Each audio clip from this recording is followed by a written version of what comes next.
आप कैसे देख रहे हैं 28वीं तरमीम के हवाले से जो तफसील अभी तक बताई गई है इसको?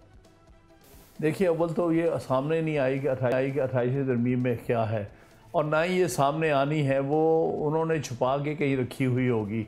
वो तो जब कॉल करेंगे सेशन तो एक दिन पहले कहीं दिखाई जाएगी और उसके ऊपर छाप लगवा दी जाएगी जो कैबिनेट की और वज़ीर आज़म की कि हाँ जी हमें मंजूर है, क्योंकि वो पढ़े बगैर भी कह देते हैं।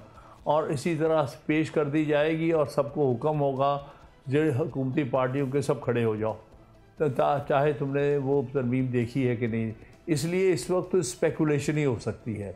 लेकिन जो सुनने में आया है कि NFC अवार्ड ख़त्म करके सूबों के शेयर जो है वो मरकज़ को देना चाहते हैं, जो कि बड़ी ही अफसोसनाक बात होगी, जो कि सूबाई खुद मुख्तारी की जो बुनियादी एक फ़ीचर है कॉन्स्टिट्यूशन का, वो उससे अलहदगी होगी।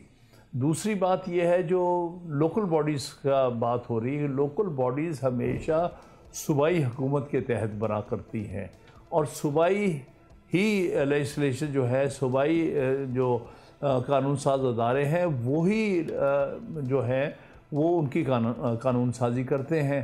लिहाजा ये तो अजीब सी बात है कि ये इस लोकल बॉडीज़ के लिए एक आइनी तरमीम लानी पड़ रही है। इसका मतलब ये है कि उसको डायरेक्टली फेडरल कंट्रोल किया जाएगा। हर सूबे में जो लोकल बॉडीज़ का निज़ाम है उसका कंट्रोल सेंट्रलाइज करने की कोशिश कर रहे हैं, जिस तरह के हर मार्शल लॉ दौर में किया गया था।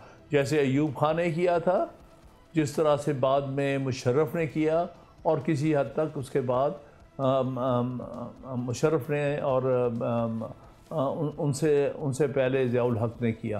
तो लगता ये है कि मार्शलाइज दौर में जिस तरह लोकल बॉडीज़ के मामलात, इंतखाबात और उनसे पहले कानून साजी होती रही है, को उसी अंदाज़ की कानून साजी बज़रिया आइनी तरमीम के करने के इनके इरादे नज़र आते हैं। सब्सक्राइब करें और बेल दबाएं ताकि कोई खबर रह न जाए।